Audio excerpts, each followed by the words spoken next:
네, 그런 용이, 이제 그런 논의, 공동체, 공유제 가치에 대한 평가가 다시 이제 내려지고 있는 그런 상황에서, 이제 또, 이제 그 논의가 좀 확장되어서 나가면서 협동조합이랑 대한 공동체 경제 논의로 이제 확대가 되어 나갑니다. 처음에는 이제 환경을 대상으로만 했다면, 이제는 환경을 넘어서서 우리 일상생활까지도 이윤 추구의 자본주의 방식 이외의 방식에 대한 관심이 좀 확대되고 있어서 그 얘기를 잠깐 좀 해보려고 합니다. 그것도 어찌 보면 우리의 사고를 너무 발전지향적인 물질지향적인 것으로부터 다각화, 다변화, 다문화화하는 그 사례가 되지 않을까라는 생각을 해보는 겁니다. 그래서 자본주의 경제 이외에도 다양한 경제 활동이 있음에도 우리는 특히 우리 사회가 좀 발전지향적인 사회다 보니까 경쟁사회, 물질지향사회, 뭐 그게 암묵적으로 결국 지향하고 있었던 것은 자본주의 시장경제 방식을 우리가 굉장히 많이 강조해왔던 거죠. 근데 그런 대한경제에 대한 주장은 상당히 오래전부터 있었다고 합니다. 1800년대부터 일부 이제 선각자들이 야, 왜 우리가 이렇게 해야 되지? 왜 정말 이렇게 죽도록 일만 하고 이렇게 뭐 이래야 될까라는 그 뭐죠 반성적 내지는 허무적 이런 접근이 좀 없지 않아 있었다. 그래서 대표적인 사람은 영국 공장주였던 분인데 정작 공장주였던 분이 이윤을 많이 추구하면서 야, 근데 이거 이러다 보니까 노동자들은 너무 고생하는데 나는 부자가 되고 저 사람들은 뭐 생계를 유지하는데 힘들어하는 그런 모습을 보면서 좀 나름의 방식을 미래 상상적 이상적 사회를 좀 상상했던 분이 이제 여러분 알고 있으면 좋겠죠. 영국의 공장주 오웬, 뭐 존경할 만한 사람이라고 보면 되겠죠. 그래서 노동자들이 자신들의 공장을 소유하고 운영하는 사회를 구상했던 이제 창시자입니다. 그러다 이제 그 분의 사고가 점점 많은 사람들의 공감을 만들고 그러면서 지금 그래도 제법 규모가 되는 것 같아요. 전 세계로 확산되어서 2014년 현재 협동조합 고용이 2억 5천만 명 정도가 된다고 합니다. 굉장히 적은 숫자는 아니죠. 그 다음에 G20, 20개 좀 상위권 국가들의 국가 고용인구의 12% 정도를 차지하고 있다고 합니다. 그러니까 이 협동조합은 뭐죠? 소유주가 있는 것이 아니라 우리 그 공동체 구성원들인 거죠. 마을 주민들처럼 협동조합의 그 회원은 누구나 동일한 권리를 가지고 있다는 거고요. 여기 재미난 이제 표가 있어서 제가 가져왔는데 주식회사와 협동조합을 아주 대표적인 자본주의 경제 운영 방식, 협동조합은 공동체 경제 운영 방식이라고 한다면 대표적인 특징이 주식회사는 일주 1표입니다. 주식을 하나 가지고 있어 한 표입니다. 그러니까 예를 들면 대주주가 50만 주를 갖고 있는 사람이 손을 들고 찬성 그러면 50만 표가 되는 건데 협동조합은 출자익과 관련 없이 1인 1표다. 그러니까 되게 민주적인 방식이라는 거죠. 그래서 조합은 출자로 운영이 되고 그러니까 어찌 보면 뭐라고 해야 되죠? 아주 굉장히 형평성이 있는 그런 운영 방식을 취하는 거다라고 하는 차이점인 거죠. 그러니까 굉장히 어찌 보면 민주적이다라고 볼 수 있고요.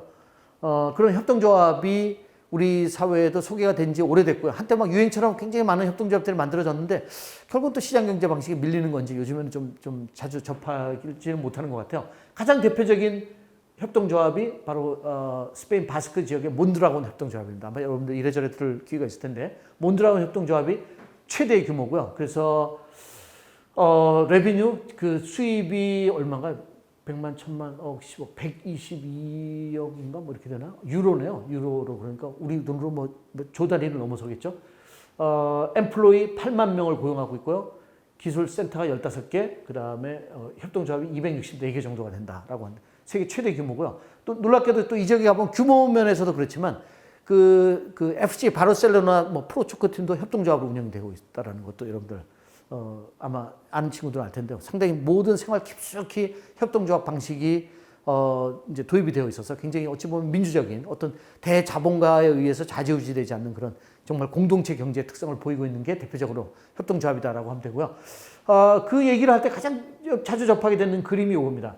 이게 이제 전체 경제라면 우리 자본주의 방식은 요 빙산의 일각이라는 겁니다. 근데 우리는 세상이 자본주의 사회에 살고 있으면 모든 경제가 자본주의 방식으로 운영된다고 하는데 사실은 그 밑에 저변에 많은 공동체적 경제 운영 방식이 많이 있다. 특히나 뭐 대한경제도 있고 아예 시장경제 방식이 아닌 것도 많이 있다라고 하는데 그런 것들은 우리의 관심으로부터 멀리 있다는 거죠. 그래서 이쪽 주장, 대한경제를 주장하는 사람들은 자본가들이 세상은 모두 자본 논리로 운영된다는 것을 강조하기 위해서 이쪽에 대한 언급은 일부러 의도적으로 막거나 하지 않는다라고 하는 그런 얘기도 합니다. 그래서 사실 우리도 그 글을 읽다 보면 정말 그런 것 같은데라는 생각을 좀 하게 되거든요. 근데 사실은 공동체 서로 도와줘. 우리 뭐 친구가 이사 간다 하면 이삿짐을 날라주기, 뭐 아니면 내가 그냥 봉사하는 것들 이런 것들이 일상에 굉장히 많이 자주 나타남에도 불구하고 그런 것들은 우리가 좀 모르고 살죠. 아니면 또 그런 영역까지도 자본이 침투해서 내가 좋은 마음으로 일을 도와줬는데 이렇게 어느 정도 수고비를 주는 식으로 해서 점점 자본이 이윤 추구의 영역을 확대하고 있다. 이런 식으로도 얘기를 합니다. 그래서 대한경제, 뭐 예를 들면 우리가 일상에 많이 배워 있음에도 우리가 그것의 가치를 인정하지 지금 느끼지 못하고 있는 것들이 많죠. 우리 아까 방금 얘기했던 아주 마치 대표 형사가 뭐 친구가 어떤 궁한 상황에 처했을 때 우리가 도움을 주면서 우리가 돈을 받거나 하진 않는 경우들이 많이 있죠. 그다음에 가족들이 서로 뭐 할아버지 할머니들이 손자 손녀 이렇게 맞벌이 부부가 직장 생활할 때 도와주기, 뭐 가사 노동도 우리가 금전적으로 가치를 평가하진 않죠. 자원봉사 활동들도 점점 늘고 있는 것들. 그다음에 또 기업들이 최근에 좀 일부 좀 앞서가는 기업들은 뭐 우리 예를 들면 마이크로소프트가 기억이 나는데요. 가장 돈을 많이 벌면서 또 사회에 기부를 또 가장 많이 하는 회사로도 알려져 있죠. 그래서 그런 경우도 일부 이제 대한경제에 대한 관심이 좀 높아지고 있는 사례라고 볼 수도 있고요. 신용조합들 뭐 또 종종 사고가 나긴 하지만 우리 예전에 우리 계모임들도 많이 있었죠. 그것도 어찌 보면 신용조합인데 좀 사고가 나서 문제가 되고 또 문제다라고 해서 별로 바람직하게 않게 여기지만 사실은 뭐 그것도 어찌 보면 건전한 우리 그 공동체 경제 한 방식이다라고 얘기할 수도 있고요. 그래서 굉장히 많은 사례들이 있다. 그럼에도 그런 것들은 우리의 관심을 못 얻고 있는데 그거는 그냥 자연적으로 그렇다라고도 볼 수 있겠지만 사실은 자본주의 자본가들이 의도적으로 그런 활동들은 좀 이렇게 경시하려고 한다. 왜냐하면 그런 모든 우리 인간사가 처음부 다 자본주의 방식으로 운영이 되어야지만 자기네가 이윤을 만들 수 있는 기회가 넓어지기 때문이다라고 하는 거죠. 그런데 놀랍게도 세계 경제 활동의 3에서 50% 정도는 바로 이런 주류 시장 경제 방식이 아닌 운영 방식으로 되고 있다. 많게는 50%, 반 정도는 비자본주의 경제 운영 방식이다. 그런데 우리가 그 가치를 모르고 있다는 거죠. 그래서 그런 영역을 좀 확대시켜 나간다면 우리 모두가 잘 사는 협동조합과 같은 사회가 된다면 좀 이상적이지 않겠는가. 물론 이제 빈부격차가 좀 줄어들고 뭐 그런 문제가 있으니까 열심히 노력해서 돈을 많이 벌고자 하는 물질지향적인 사람에게는 썩 바람직하지 않을 수도 있겠다는 생각도 좀 해보긴 합니다. 그래서 사적 소유권, 아까 우리 환경으로 대입을 시켜보면 그대로 이제 비슷한 패턴이라고 볼 수도 있겠죠. 가렛 하딘의 공동체 비극, 반면에 공동체 경제인 건데 우리 일반 경제에서도 그런 원리가 통용이 된다는 거죠. 기업에서 사장이 있고 직원이 있는 것이 아니라 협동조합식으로 기업을 운영하게 되면 모두가 다 사주가 되는 거죠. 어찌 보면 그게 이제 오웬이 그렸던 이상적 사회가 일부 영역이지만 지금 현실적으로 나타나고 있다라고 하는 거고요. 그래서 공동체 경제가 있고요. 그 유사한 방식으로 또 우리가 언급할 수 있는 게 공정무역이라는 얘기도 여러분 자주 접하죠. 이윤을 극대화시키는 자본주의 경제 방식은 최소의 비용으로 최대 이윤을 걷는 건데 그렇게 했더니 노동자들은 힘들어 고생하는데 이윤은 너무 적더라. 취하는 그 가치가 너무 적더라라고 해서 일부 이제 공정무역을 하자라는 거죠. 적정액을 지불을 하고 그 적정액이 정말 현장에서 땀 흘려서 일하는 노동대에 부합하게끔 임금을 지불해 주자라고 하는 움직임들이 좀 있죠. 특히 이제 처음에 자주 접하는 게 커피 무역이었는데 지금은 점점 영역을 좀 넓혀가고 있죠. 그래서 마케팅이나 뭐죠? 그 디자인하는 친구들이 돈을 많이 취하는 이윤을 좀 줄이고 현장에서 정말 땀 흘려 일하는 개발도상국 현장의 노동자들에게 적정 임금을 지불해 주자라는 게 이제 출발이었고요. 그렇게 된다면 이제 뭐 바람직하겠죠. 아무래도 땀 흘리고 노력한 만큼의 그 가치에 대한 그 반대급부, 임금을 지불해 주는 게 바람직할 텐데 물론 이제 그러면 뭐 예를 들면 소프트웨어 개발한 그 지식인들의 1시간 노동과 교육받지 않은 사람의 그 커피 열매를 채취하는 게 1시간의 노동을 얼마나 부여할 거냐라고 하면 또 논박이 되겠지만 어쨌든 최소 생계 유지는 할 수 있을 정도의 적정 임금을 지불하자. 특히 어린아이들은 가능하면 노동에 좀 참여시키지 말자. 그 친구들은 학교에 가서 교육을 받는 것이 훨씬 더 장기적으로 보면 더 올바른 현명한 투자다. 뭐 이런 논리까지도 이제 확정이 되어 나가죠. 그래서 그런 얘기들을 까지도 이제 전개가 되고 있습니다. 그래서 주류시장 경제와 대한공동체 경제, 경쟁 우위, 결속 관계, 자유무역, 공정무역 뭐 이런 식의 대비 구도인데 한번 이쪽 대한공동체 경제 쪽의 안목을 좀 우리가 좀 키우는 것도 정말 글로벌 다문화 사회로 가기 위한 우리의 뭐라고 하죠? 안목이자 우리가 또 노력을 기울여야 될 그런 분야다라는 것에 대한 관심을 좀 높이려고 제가 대비 구도의 표를 좀 인용을 했고요. 참고로 우리 앤드류 윤이라고 하는 코리안 아메리칸입니다. 한국계 미국인인데 그 친구가 원에이크 펀드라는 그 사회적 기업을 만들어서 좀 그 개발도상국의 빈곤층들이 잘 살게 하는 방법을 이제 고안을 했고요. 실제 실행에 옮겨봤더니 성공으로 이어진 사례가 있어서 여러분들에게도 한번 대한 경제를 찾는 노력의 자극제로 한번 여러분에게 그 영상을 포함을 시켰습니다. 한번 보시고 여러분이 좀 생각을 좀 발전시켜 보기 바랍니다. 네, 공정무역 얘기 이어서 조금 더 해보죠. 공정무역을 사례로 얘기를 했는데, 공정무역, 뭐 여러분 이래저래 공정무역 커피, 공정무역, 뭐 식음료들이 많긴 합니다. 왜냐하면 이제 그 개발도상국 농촌 지역에서 노력하는 사람들이 제 값을 지불받지 못하고 있다는 것으로 시작이 되었는데, 요즘에 뭐 일반 공산품에도 적용이 되고 있는 그런 영역이긴 합니다. 그 다음에 또 그걸 확장시켜 보면 이제 사회적 기업이라고 해서 일반 기업들이 좀 사회적 책무감, 이윤을 극대화하는 것이라기보다는 그 얻은 수익의 일부를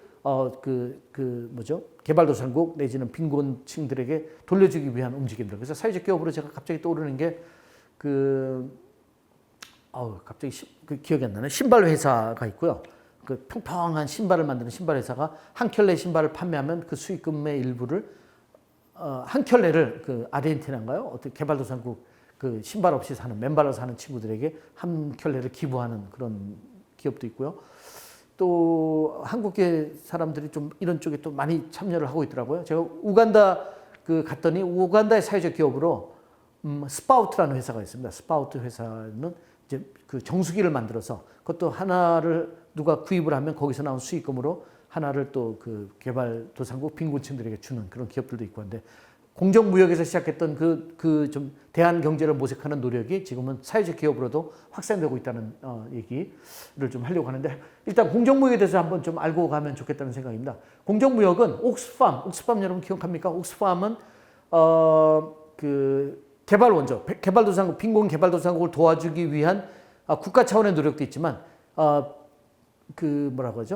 비정부 기구로 출범한 NGO죠. NGO인데 지금 그 규모가 워낙 커지고 전문화가 되다 보니까 지금은 뭐 어마어마한 규모로 커져 있는 그 영국에서 시작한 그 비정부 기구다라고 이해하면 될 것 같은데, 개발협력 분야의 NGO다라고 보면 되는데요. 그 회원이었던 크라우더 씨가 시작이 되었다고 합니다. 근데 공정무역 마을 설립을 통해서 확대하자고 하는 건데, 그 출발은 자기의 영국 마을에서 농촌 지역 분들이 낙농업 농부가 우리의 우유에 대한 공정한 가격을 원한다라고 하는, 그러니까 뭐 자본주의 시장 경제에서 경쟁과 뭐 이런 광고와 뭐 등등등의 여러 가지 그 변화상에서 정작 현장에서 일하고 있는 낙농업 농부들이 제값을 못 받고 있다라는 것을 보고 이제 개발도상국 사람만의 문제가 아니라 그 식품 상품 사슬에서 착취 관계가 나타나고 있더라. 그래서 원래 정말 현장에서 출발해서 노력하는 분들에게 정당한 공정한 가격을 부여하기 위한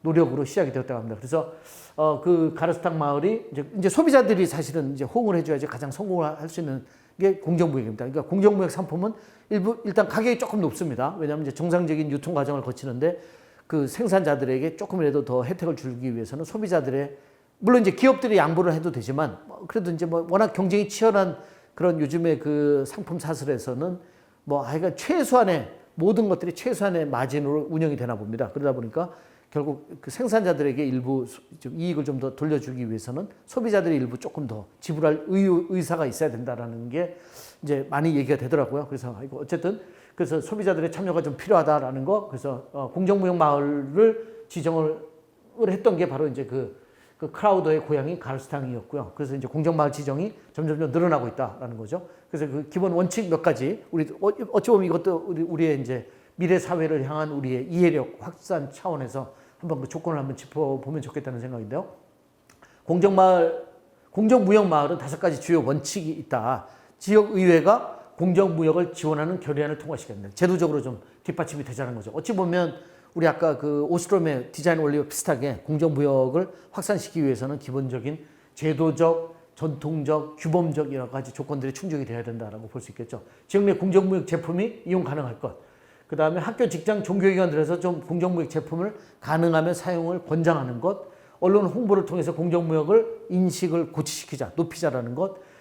그 다음에 공정무역 촉진단을 만들 것. 이렇게 되면 이제 공정무역 마을을 지정을 해주는 거죠. 그럼 그 마을에서 나오는 모든 물건들이 공정무역 마크를 사용할 수가 있게 되고요. 그렇다면 소비자들이 안심하고 아 내가 소비하는 것은 윤리적 소비다라고 하는 거죠. 내가 낸 돈의 일부가 아니지. 내가 지불한 금액이 그 생산자들 고생한 생산자들에게도 적정하게 지급이 되고 있구나라고 하면서 이제 그 소비자들에게도 어떤 윤리적 소비라는 그런 그 자긍심을 좀 불러줄 수도 있다는 거죠. 그래서 공정무역 마크는 생산자가 생산 비용에 해당하는 가격을 이제 보장받는다는 거고요. 일부 자금이 그들의 공동체 사업에도 투자되고 노동자들은 적정 임금을 받고 있고 자신들의 필요한 이제 목소리를 낼 수도 있다. 뭐 노동 착취를 당했거나 임금이 적다고 할 때 그것을 표현할 수 있고 표출할 수 있을 때 이제 그 공정무역 마크가 부여가 되고요. 물론 당연히 이 마크는 공정무역 심의위원회에서 이제 가서 현장에 가서 보고 이제 정상적으로 거래가 되고 있고 이런 조건을 충족하는 걸 보고 가치를 그 마크를 부여한다라는 거 참고로 얘기할 수 있을 것 같고요.